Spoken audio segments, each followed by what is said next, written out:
Fala pessoal, seja bem-vindo a mais um vídeo. No vídeo de hoje vamos ver aí que o Palmeiras já apresentou seu primeiro reforço dessa janela de meio de ano, né? Tem aí as últimas informações do Verdão, vamos dar uma olhadinha em tudo que a mídia falou dessa nova contratação, que os antes também falaram, desesperado com essa nova contratação. E lembrando, a tia Leila está para jogo aí nessa janela de transferência. Ficou interessado, quer saber tudo que a mídia está falando? Então assista esse vídeo até o final. Foi 2 e o terceiro. O cara é um monstro nos campeonatos aqui, 10 títulos. Eu acho que ele ultrapassou o Oswaldo Brandão. Igualou. Empatado os dois. Os dois empatados com 10. Empatado com 10. Um dos maiores ídolos em relação ao Palmeiras. Agora, tudo que ele tinha para ganhar aqui, ele ganhou. Mas a incompetência dele nesses 3 campeonatos mundiais é só ver o primeiro, o segundo e o terceiro. Esse agora, ele foi muito incompetente, no meu ponto de vista. Não saber quem joga, não botar o time titular, não ter uma variação, não ter ideia do centroavante Tigrinho que estava sem dente. Qual a ideia sua, Veloso? Acho que o primeiro Mundial foi pior que esse, né? O primeiro, o Palmeiras ficou em 4º lugar, né? Foi muito ruim a participação do Palmeiras. No segundo, uma final contra o Chelsea, que na prorrogação o Chelsea vence no finalzinho. E esse é o mais difícil de todos, né? Esse Mundial realmente é o mais difícil de todos. Assim, fica uma frustração, porque acho que o Palmeiras, se passasse pelo Chelsea, para mim chegaria à final. Passaria pelo Bem, Veloso, ele é mais difícil de todos, Mais pelos difícil de 32 clubes. Tá tudo certo. Mas olha só, não sabia que era o centroavante, ficou com o Tigrinho sem dente, com o dente de leite. O goleiro tomou um frango. Poderia ser o Flaco. E ele, para mim, foi o responsável tecnicamente pela saída do Palmeiras. Aí você tem o Richard Rios só que jogou, aí você tem um jogador que estava com uma fratura de estresse e que veio do Atlético e não pôde jogar, aí o Piquerez saiu, o Gustavo Gomes saiu, eu coloquei 2 zagueiros, eu não dei o conforto para os 2 zagueiros que não eram o titular, que era o Gustavo Gomes e também o Murilo, o que fez muita falta com o lateral esquerdo, o Piquerez, eu não fiz nada. Eu acho que o erro dele contra o Chelsea foi não colocar o Maurício e não colocar o Flaco Lopes. Para mim, esses 2 jogadores estavam... Como titular, né, Veloso? Como titular. Teriam que jogar. Mas daí também, não sei se isso... Entraram no segundo tempo, né? Mas não sei se mudaria muita coisa. Mas, assim, eu acho que o Chelsea fez um bom jogo e o Palmeiras saiu por uma falha individual no momento que o Palmeiras era melhor que o Chelsea. Acho que é só o Abel. Nós tinha muito jogador que estava muito abaixo do que se esperava dele. Quem, por exemplo? Por exemplo, o Veiga está muito abaixo. Mas ele Vitor teve chance Roque, de jogar? em alguns jogos jogou e foi mal. Ele foi titular contra o Porto. Jogou e foi mal. O Veiga muito abaixo, Vitor Roque muito abaixo, quem mais? O Facundo muito abaixo. Então, assim, os jogadores que ele preparou para jogar, alguns estavam bem. Por exemplo, o Maurício estava bem, ele não botou para jogar. Erro dele. Agora, vários jogadores também num momento muito ruim, no momento de disputar o Mundial. Então, Mas então vamos lá. não colaboraram. Tá tudo bem. Lembra Souza e Jameli quando os jogadores disseram: olha, a gente está se preparando porque o Abel já está colocando tudo. Desculpa. Por favor. E mais um só para finalizar, então. O Estevão só jogou bem contra o Chelsea também. Exatamente. Muito abaixo do que se esperava Mas já não estava jogando... desse menino que é craque. Mas já não estava jogando bem aqui também. Exato, Já saiu e daqui. que tudo se dependia do Paulinho, com uma fratura de estresse da canela. Não é verdade? Souza. Craquei, o Palmeiras tem vendido muito bem, mas contratado muito mal. Essa é a realidade. Porque quem tem que segurar da onda do Palmeiras esses 2 anos aí, um ano foi o Hendrick, que veio da base, e, de novo, o Estevão, que é da base. Contratou meio mundo de jogadores aí, gastou muito dinheiro. Se Facundo Torres aí, meu irmão, joga nada. Trouxe bastante jogador, 50 milhões. 70. 70 milhões. Facundo é 70. Joga nada, não faz 5 gols no ano. E no momento que o Abel tanto cobrava a diretoria por contratação, quando as contratações chegou, ele não conseguiu fazer esse time jogar. Né? Não conseguiu fazer o time ter um padrão de Desenvolver, jogo. ter padrão de jogo. Por exemplo, o Renato ele não mudou a forma de jogar com 3 zagueiros. Até acho que deveria ter mexido em determinadas circunstâncias. Eu acho que esse foi o pior mundial. Pra mim, foi o tudo pior bem, mas ele fez alguma coisa, né? Mas Eu assim, acho. Pode falar, Jabé. Não, fala assim. Não, pode falar o seja, quem manda aqui sou eu. Não, cara, o que eu vejo é assim, Vamos. eu acho que ele errou com o Flaco. Eu acho que ele tinha que colocar o Flaco de começo contra o Chelsea. Era o jogo para ele ali. E o que eu vejo também, cara, o Palmeiras, falta aquele jogador que decide. Só tem o Estevão para decidir, cara. Se o Estevão não decide, Mas o Palmeiras peraí, não decide, tudo bem. cara. Só tem o Estevão. Eu concordo com você. Mas o moleque tem quantos anos? 18. 18. Claro. Tá. E depende muito dele, cara. Mas eu tenho um centroavante que tá fazendo gol. Eu não botei ele pra jogar. Exato. Aí eu tenho um centroavante que não faz gol, que é Tigrinho e dente de leite. Os dentinhos dele é aqueles dentinhos que você tira. Você pega. Quem tem criança sabe, filho, dói. Não, fica tranquilo, papai, você vai botar o fio dental aqui e pum, você puxa. Ai, acabou.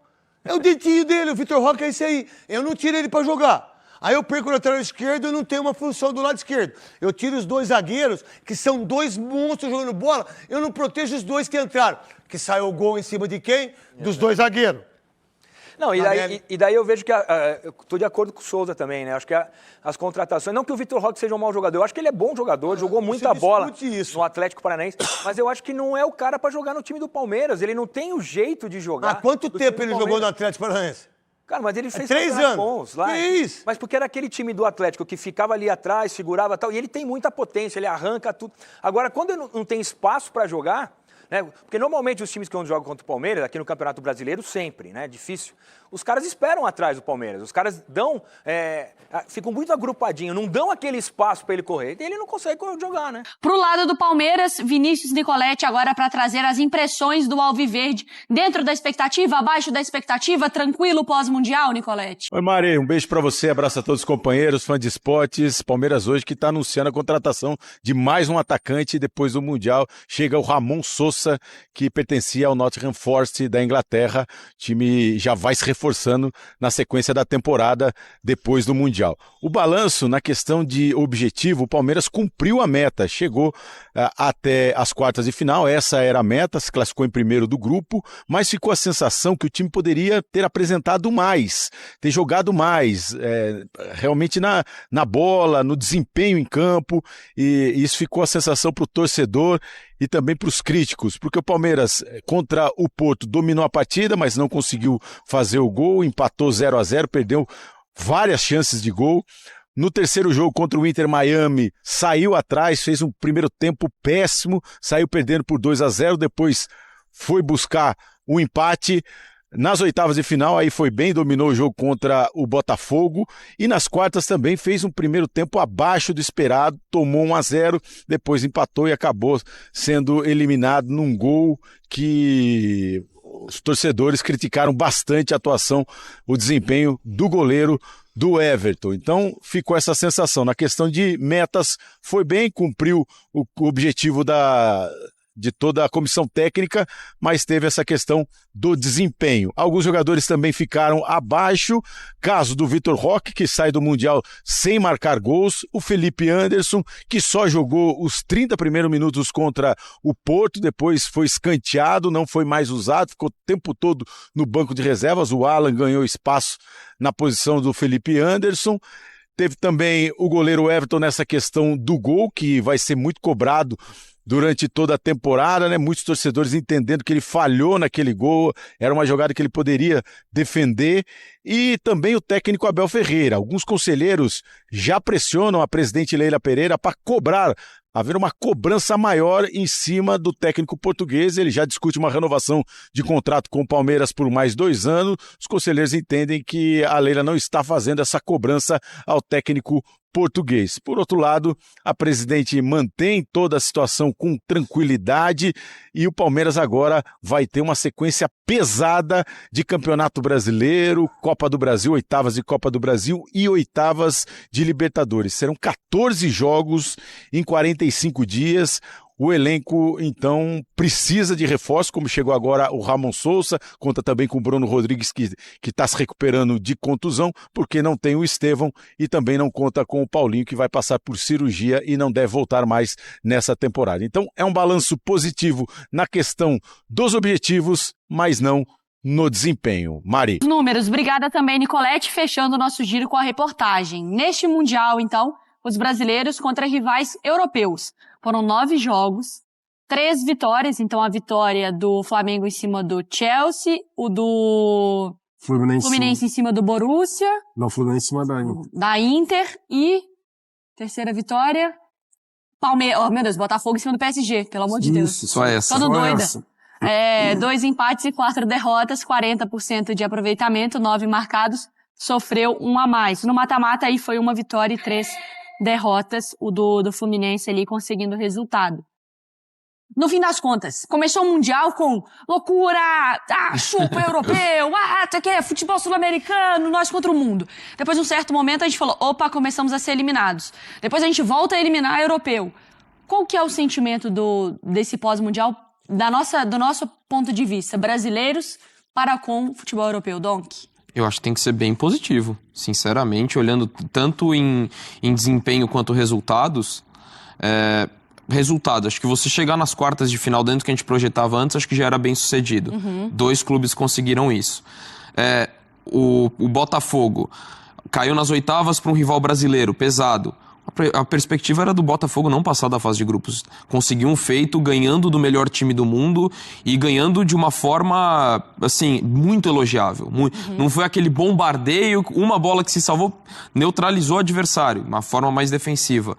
O Flamengo cai nas oitavas de final por um dos melhores times do mundo, tentando até impor seu estilo. Acho que até faz uma partida boa, ainda que longe de jogar de igual para igual. Mas foi protagonista contra o time que tirou 2 brasileiros. Tudo bem, na fase de grupos, acho que os times foram crescendo ao longo do desempenho. Então, assim, tanto em desempenho quanto resultado, acho que você tem que avaliar de uma forma positiva. Acho que a conversa, quando fala, na volta para o Brasil, eu acho que quem me dá um pouco mais, não insegurança, mas desconfiança, é o Botafogo. Por conta, não do desempenho apresentado necessariamente, mas pelas escolhas. É um time que muda de técnico, que chega agora com um cara que acho que tem boas ideias, mas está na sua primeira experiência, de um time que tem mudanças impactantes no seu time titular, então muito mais pelo contexto, pelo momento que acontecem as mudanças e não tanto pelo desempenho do Mundial. Mas se você analisar o que aconteceu, tanto de futebol apresentado quanto dos resultados, eu acho que para todos tem que ser avaliado de forma positiva. Mas lógico que o Fluminense, os elogios têm que ser a mais para o Fluminense. Mas assim, pra mim, o melhor brasileiro foi o Fluminense. Mas eu concordo e também vou pra esse lado de que o Palmeiras, pra mim, foi o que mais me decepcionou. Explico. Não é decepcionar no sentido de crise, meu Deus, que terror, esperava que o Palmeiras fosse campeão. Não é isso. Tudo tem a ver, pra mim, com expectativa. Do quanto foi investido, do momento do trabalho, etc. Mas olha, o Palmeiras passou do Botafogo num jogo muito bom. Mas a minha expectativa com o Botafogo era menor, até pelo contexto do grupo, do Renato Paiva, de um time que não é o mesmo time da Libertadores. O Palmeiras, eu acho que faltou, talvez, aquele pequeno encantamento que eu acho que poderia ter vindo, por exemplo, num jogo contra o Inter Miami, que faltou pro lado do Alviverde. Poderia ter vindo no jogo contra o Porto.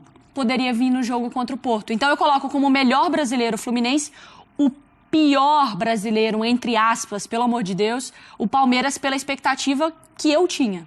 Eu consigo te entender tranquilamente, pra mim não é nenhuma... Porque teve gente que falou... Não é nenhum absurdo que você tá falando. Pô, Mari, mas e o Botafogo? Eu falei, gente, mas o Botafogo ainda passou do grupo, o Botafogo tava com um treinador que não era confiável ainda, mexeu no time inteiro, era uma grande incógnita pra mim. O Botafogo Palmeiras era menos. E o Botafogo ali, no grupo da morte, que a gente já falava desde o ano passado, né, desde que rolou o sorteio, e o Botafogo fez um baita jogo, fez bons jogos defensivamente. Não é só você ser o protagonista com a bola, né? O jogo de futebol também tem disso. Tem time que se defende muito bem. O Botafogo contra o PSG teve a questão de jogar ali, e era a realidade, jogar por uma bola mesmo, não é nenhuma vergonha, não é nenhum demérito. O jogo do PSG alavanca a nossa interpretação para a participação no Mundial do Botafogo? Claro, até porque é o melhor time do mundo, gente. É o time que acabou de ganhar a Champions, é o time que meteu 5-0 na Champions e na saída da competição meteu 4-0 no Atlético de Madrid, sabe? É um time que não deixa ninguém respirar. E a gente falava, tem que repetir, o John fez 2 defesas naquele jogo, né? Que às vezes a gente esquece, né? Mas o John fez 2 defesas, o PSG não conseguiu chegar muito à área do Botafogo, porque o Botafogo conseguiu neutralizar muito bem as forças ali do PSG. Aí foi a escolha do Luiz Henrique, de poupar os seus 4 jogadores e depois voltar atrás e mudar todo mundo de uma vez só. Mas aí foi a escolha dele, a gente não tem nada a ver com isso. Tem que analisar o que foi feito ali dentro de campo. E o Botafogo foi muito bem na questão no aspecto defensivo. Foi, assim, como um todo. Mesmo o Palmeiras indo mais longe? Então, mas o Palmeiras, pra mim, a questão foi a expectativa. Eu também concordo contigo. Pra mim, o Botafogo não passaria da fase de grupos, o Botafogo conseguiu passar. O Palmeiras, ele amassa o Porto, não consegue vencer. Faz um jogo muito ruim contra o Inter Miami. O Al Ahly teve a questão ali da temperatura, né? Que já foi dito. Mas contra o Inter Miami, o Palmeiras mostrou deficiências que normalmente não mostra. O Abel Ferreira mesmo é um cara que organiza muito bem suas defesas. E contra o Inter Miami, para mim foi muito abaixo. Respeitou demais os sobrenomes, né? Sim. De Messi e Suárez. E contra o Botafogo, não. Contra o Botafogo era o Palmeiras que eu esperava ver desde o início da competição. Exato. Era o time que empurrou o adversário para trás, que não deixou o Botafogo respirar, que foi para cima, que criou diversas oportunidades. Mas que ainda assim tinha dificuldades ofensivas, né? Então, resumindo tudo que a gente está falando, o Palmeiras precisa fazer gol. Gastou rios de dinheiro lá no Vitor Roque, o Palmeiras tem criado algumas oportunidades de gol, mas o time não faz gol. Então esse é o ponto principal para mim. Contra o Chelsea, o primeiro tempo foi um amasso do Chelsea. O Chelsea foi muito superior, mas depois criou algumas oportunidades também, mas não consegue fazer o gol. Matar, né? Tem que fazer gol. Eu acho que é isso. Eu acho que isso fica de lição pro segundo aí semestre do Palmeiras. Pra mim o que pega do Palmeiras a competição foi a irregularidade, assim, que eu acho que ele apresentou bom momento de futebol, mas também muito decepcionante a atuação contra o Inter também, Miami. Eu aqui me contradizendo, mas o Botafogo também? Porque ele começa contra o Seattle meio... Aí depois a questão do Botafogo pra mim é a ruptura, né? Grupo, né? Não, é a ruptura também. Do trabalho. E assim, os dois jogos difíceis, a mesma derrota contra o Atlético de Madrid, acho que foi um bom jogo do Botafogo. Então, assim, acho que ele demonstrou... Ele tinha um cenário mais difícil. Para mim, foi o brasileiro de maior destaque na fase de grupos. Pelo nível de dificuldade e a forma como entregou. O Palmeiras, eu entendo, acho que esse ponto da ausência de gols incomoda. Mas ainda assim, se você olhar que você chegou até as quartas de final e saiu da forma como você saiu, com um gol, com um requinte de crueldade e com uma evolução no segundo tempo, porque o segundo tempo do Palmeiras foi bom. Depois do empate até poderia ter... Flertou ali em algum momento com uma virada, embora acho que a classificação do Chelsea é justa pelo que foi apresentado nos 90 minutos. Então assim, ainda olhando, apesar dessa irregularidade, que eu concordo, houve, foi muito decepcionante contra o Inter Miami, o jogo do Palmeiras. Contra o Al-Ahly também, eu entendo que teve uma postura modificada pelo calor, mas ainda assim foi um primeiro tempo meio preocupante. Mas assim, olhando, se você chegar às quartas e cair pro Chelsea no momento até que você jogava bem no segundo tempo, isso me faz relevar os momentos ruins do time na competição. Um negócio que me pegou, eu tava pensando isso ontem sozinha, assim, eu fico igual doida falando sozinha em casa, né? Porque... Não só em casa. Teletransportando pra nossa realidade aqui do futebol brasileiro. São camisas 10 de características diferentes, mas que são gênios, ou alguns que sobram aqui, como não conseguiram jogar no Mundial. Ganso não conseguiu entrar em campo direito. 45 minutos. Aqui o que a gente fala Ganso, a gente falou de seleção brasileira. Não a gente, mas assim, nossa, o Ganso não conseguiu entrar em campo. O Arrascaeta contra o Bayern não conseguia dominar na bola, que paf, madeira. Isso. Por motivos diferentes. Savarino não tem um ano bom, mas também não foi o Mundial que ajudou ele a fazer um jogo diferente. Também não conseguia jogar. Rafael Veiga também não vinha jogando bem no Palmeiras como um todo, perdendo lugar para o Maurício. Mas também quando foi colocado para ser esse cara... fisicamente não conseguiu entregar. 4 caras aqui que se vocês deixam ele pensar, ele resolve. Então, mas é lá eles não justamente pensam. isso. Eu lembro... Cara, quem foi que falou isso, cara? O Jorginho falou isso também, mas foi o Fernandinho. Fernandinho, quando sai do Manchester City e volta para o Atlético Paranaense. E aí o Fernandinho ali, numa dessas entrevistas de retorno ao futebol brasileiro, ele vira e fala em relação ao tempo que ele tinha para pensar com a bola no pé aqui no futebol brasileiro. Que lá na saída de bola do Manchester City, ele mal tinha 2 segundos para pensar. Ele já tinha que definir o que ele ia fazer com a bola, porque senão ele ia perder a bola. E aqui no futebol brasileiro, uma marcação um pouco mais distante, ali na zona central, que ele tinha às vezes 4, 5 segundos antes de ser pressionado. E a gente viu até o Fernandinho no início, né? É que aí o time tem que ajudar também, o time tem que ajudar. Mas assim, com boas inversões, ele deixando companheiros na cara do gol, facilitando o jogo para os companheiros. Eu acho que esse é o ponto principal, assim, obviamente, fisicamente, todos os citados, tirando a Arrascaeta, que vive um baita momento aqui no futebol brasileiro, mas todos citados um pouco abaixo, né? Ganso teve a questão no início do ano, Rafael Veiga perdendo a posição, Savarino, coitado, Savarino jogando de tudo e sozinho. Mas ele só merece uma defesa contra o PSG, porque ali ele foi determinante. Sim, entrega, né? Ali ele foi determinante. Eu digo ele com bola. Recorte do ano, né? O Savarino jogou de tudo e desgastado também. Mas esses caras, fisicamente um pouco mais abaixo, aqui no Brasil, eles têm um pouco mais de tempo para pensar. É o cara que consegue dominar a bola, consegue fazer um giro e vai deixar o companheiro na cara do gol. Lá, o exemplo para mim fica com o Bayern e Flamengo. O Arrascaeta não conseguia nem dominar. Na hora que faz menção de dominar a bola, de tu tentar achar que tu vai girar o Upamecano já aqui, ó. E já começa o gol. E E é muito louco, porque talvez desse Mundial de aprendizados é que talvez fica mais evidente a distância financeira, fica mais evidente a distância física do que necessariamente tática. Porque tática, em alguns momentos, a gente conseguiu equilibrar. Olha o Botafogo com o PSG. Então, a diferença Olha de... o Fluminense em Contra alguns o Dortmund, contra a Inter foi tática. leituras de jogo, né? Mas eu acho que fisicamente legal. ficou muito claro. Então, e aí também teve a diferença de futebol praticado, até a forma que os europeus começaram a olhar e observar Sim. a leitura, né, assim, do futebol brasileiro, de como os times brasileiros gostam de jogar. A diferença do europeu de agrupar todo mundo num setor, mas na verdade com a ideia de jogar do outro lado para pegar a defesa ali desguarnecida. E o futebol brasileiro é justamente o contrário, aproxima todo mundo para justamente mesmo associação e tentar botar alguém na cara do gol. Então, isso também foi legal de observar a diferença de modelo entre o futebol brasileiro e o futebol europeu. Mas ontem eu tava fazendo essa reflexão, assim, no fim das contas, eu acho que o Mundial permitiu pra gente sonhar. Ele deixou claro pra gente que E a às Copa vezes... do Mundo, hein? Que às vezes é assim... De seleção que eu tô falando. Sim, de seleções. Ano que Mas vem. que às vezes, quando a gente vai falar do Mundial, a gente tirou um pouquinho do viralatismo que o europeu é uma coisa só e o brasileiro é uma coisa só. Deixou claro pra gente que existem prateleiras. De europeu, prateleiras de brasileiros, prateleiras de outros sul-americanos, enfim, que seja. Mas eu acho que foi muito cruel. Porque mesmo com toda essa empolgação, com toda essa amostragem que ele tirou nossa... No fim das contas, ele dá um tabefe na nossa cara. Nadou, morreu na praia. Não, e eu acho que foi mais cruel, porque no fim das contas, o menino que era pra estar jogando com o Fluminense foi o algoz do Fluminense.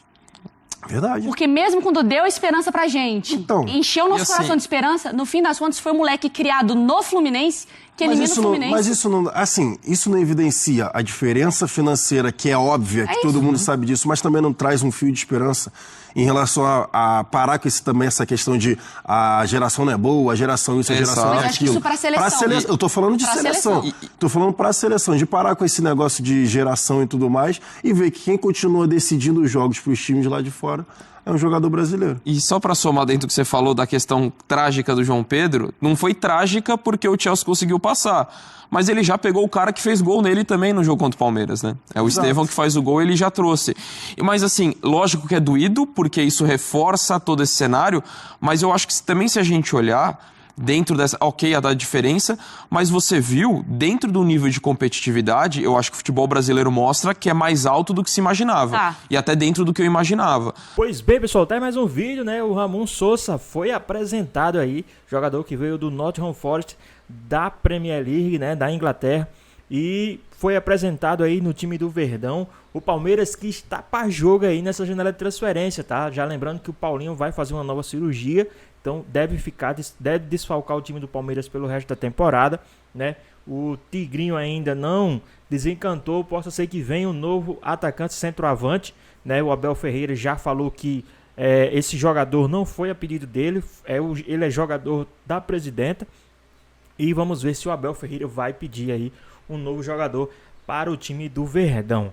Mas e aí, o que é que vocês acham aí? Tem também todo esse imbróglio aí do Richard Rios, né? E também do Piquerez, que estão sendo sondados por times europeus, né? Eu acredito que o que está mais próximo de fechar com um novo clube deve ser o Richard Rios, já que o Palmeiras recusou a proposta do Porto, mas o Manchester United está disposto, né, a negociar aí o jogador. O Palmeiras que recusou a primeira proposta e decidiu o teto ali e será esse valor aí, mais de 250 milhões de reais para poder tirar o Richard Rios do time do Palmeiras. E eu acredito que o Manchester United vai sim tirar o Richard, principalmente depois desse Super Mundial, o que ele jogou foi brincadeira, meus amigos. Então, para essa posição também, eu acredito que a Leila também vai trazer um novo jogador, então o mercado vai ser bastante agitado aí neste meio de ano aí para o time do Palmeiras. Já lembrando que o Palmeiras trouxe mais de 100 milhões de reais, né, com todos os encargos, impostos, o Palmeiras trouxe mais de 100 milhões de reais aí desse Super Mundial de clubes, né? Então vamos ver como é que o Palmeiras vai sim, né, investir esse dinheiro. Lógico, tem mais outra parte em dinheiro também do próprio clube para fazer investimentos. Mas e aí, quais jogadores vocês gostariam de ver vestindo a camisa do Verdão nesse meio de ano, a partir desse meio de ano? Deixa aqui nos comentários, queremos saber a sua opinião. Também comenta aqui embaixo a cidade e o estado de onde vocês estão falando. É muito importante a gente saber de onde é a nossa audiência. Então é isso, pessoal. Espero que vocês tenham gostado do vídeo. Deixe seu like, comenta aqui embaixo, ative o sininho de notificações se for novo aqui no canal. Já se inscreva para não perder os próximos vídeos. Tamo junto, é nóis e até a próxima. Fui!